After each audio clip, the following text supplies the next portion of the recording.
Magandang araw po muli sa inyong lahat. Magandang araw po, Father. My dear friends, my dear brothers and sisters in the Lord, I want you to remember this very important lesson. You can't get healed in the place you got hurt. Ulitin ko po yon. You can't get healed in the place where you got hurt. Hindi ka gagaling sa lugar o sa mga tao na sinaktan ka. Isa po sa mga pinakamahirap na sitwasyon sa buhay ay yung nananatili ka sa mga tao o sa isang lugar na sinasaktan ka ng paulit-ulit. Di po ba? Kung hindi ka aalis sa isang lugar kung saan ka sinasaktan, inaabuso, tinatapak-tapakan, pinapahiya, binabaliwala, mananatili ka lang na mahihirapan. Amen? Kung tingnan niyo po, balikan niyo ang ating ebanghelyo, pansinin niyo to sa ugali, sa ginawa ng ating Panginoong muling nabuhay. Hindi daw siya nagpakita dun sa mga taong nakasakit sa kanya. Sa dami-dami na pwede niyang puntahan, sa dami-dami ng mga taong pwede niyang ipakita na siya'y muling nabuhay, bakit sa kanya mga alagad pa siya unang nagparamdam? Di po ba pwede naman siyang magpakita sa mga sundalo na nagpako sa kanya sa krus?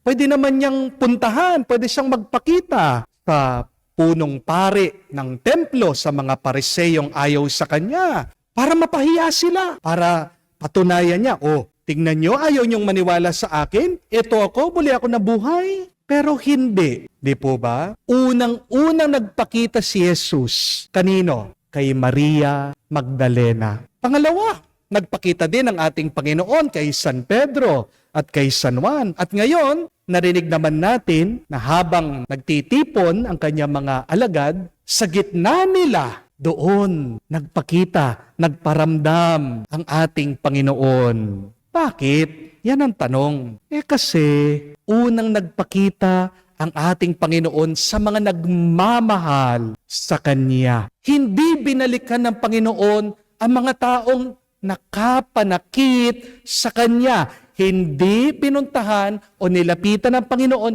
ang mga taong ayaw sa Kanya. Kahit na ipakita niyang muli siyang nabuhay, kahit na magmilagro siya sa harapan nila, dahil ayaw siya, hindi pa rin siya paniniwalaan. At kahit na magpakita siya, anong gagawin nila? Ikukulong muli siya, sasaktan muli siya.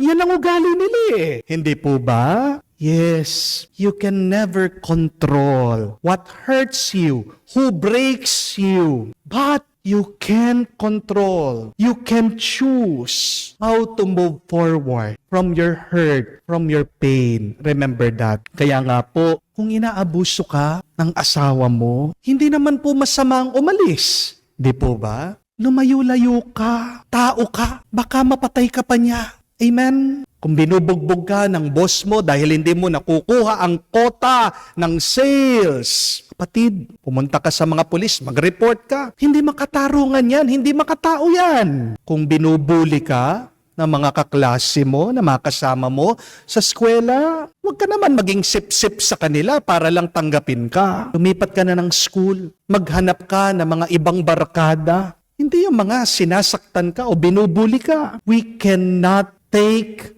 so much pain in our life. My dear friends, learn to say, enough is enough. Alam ko din naman po, mahirap bumitiw, mahirap magpatuloy. It is difficult to move on. Pero kapatid, hindi naman po lahat ng mga taong naging parte ng buhay niyo ay dapat kasama niyo sa tadhana niyo. Tandaan niyo po yan. Not because people have been part of your story, they should be part of your destiny. If people have hurt you, then learn to put a distance between you and them. Remember that pain is unavoidable, and yet suffering is always optional. Hindi mo naman kasalanan na sinasaktan ka ng iba eh. Pero ang kasalanan ay yung nagpapaabuso ka. Yung kasalanan mo, alam mo na masama ang ugali nila, na masama ang gawa nila, na wala ka pa rin ginagawa, na hindi ka umiiwas. Yan ang kasalanan mo, kapatid. Kaya lalo kang nagdudusa. Kapag nananatili ka sa mga taong nakakasakit sa iyo, lalo ka lang mas mahihirapan na maghilom. Hindi ka gagaling, hindi ka lalakas, hindi ka bubuti, at lalo pang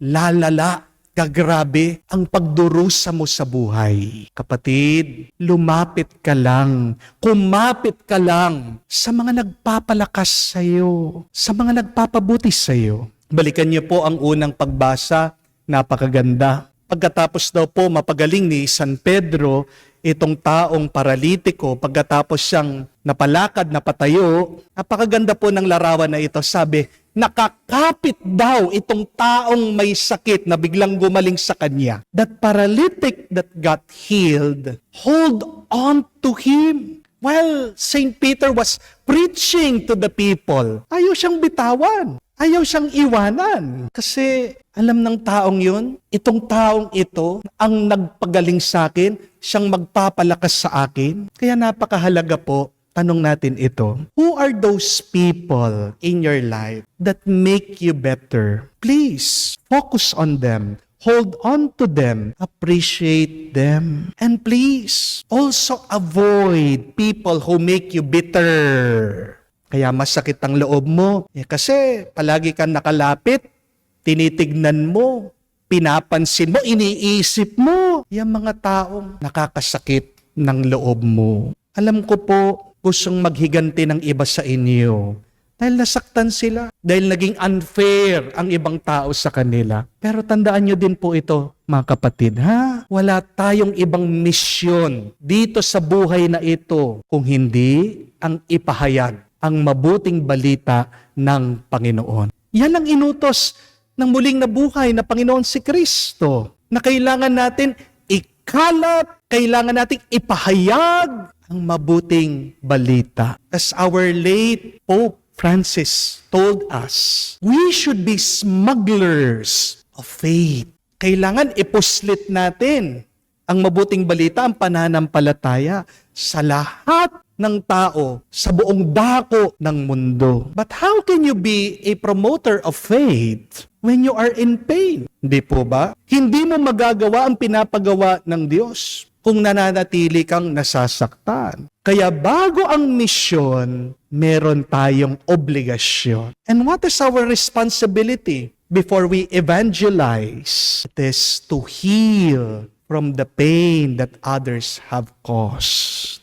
We must remove the hurt, the anger from our head, from our heart. Through God's help, we must heal. We must let go. At para po maging malinis, maging mabuting ating isip at puso mula po sa sakit at hirap, mga kapatid, magpatulong tayo palagi sa Diyos. Makinig tayo sa Kanyang salita. Manatili tayong nakakapit sa Kanyang mga kamay. Meron po mga nagtatanong, Father, paano po ba mag-move on? Alam ko po, pag meron tayong nararamdaman, kahit na matagal nang lumipas, napakahirap iwan, hindi po ba? But in order to move on, remember to serve. Because there is healing in serving. Pag naglilingkod ka, pag tumutulong ka, pag nagbabahagi ka sa iba, makakalimutan mo yung sakit ng iyong damdamin. Hindi mo nabibigyan ng pansin yung masakit na nakalipas. Bakit palaging nagre-replay yung nakaraan sa iyo? Kasi wala kang ginagawa eh. Pero bigay mo, bahagi mong sarili mo, kapatid. Pag nakikita ng Diyos sa tumutulong ka sa iba, di ba?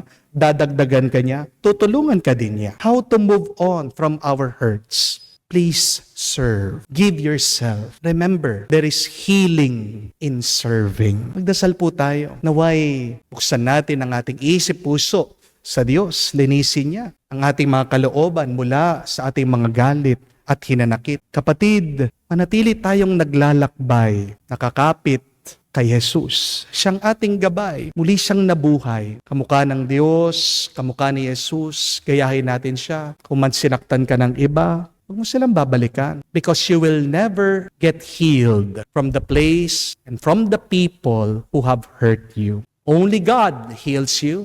Only God fills you with His grace. Kung nakatanggap ka ng pagmamahal galing sa Diyos, kapatid, huwag ka naman maging selfish. Magmahal ka din kamukha ng Diyos. Diyan mo lang mararanasan ang tunay na tuwa at kapayapaan. Amen.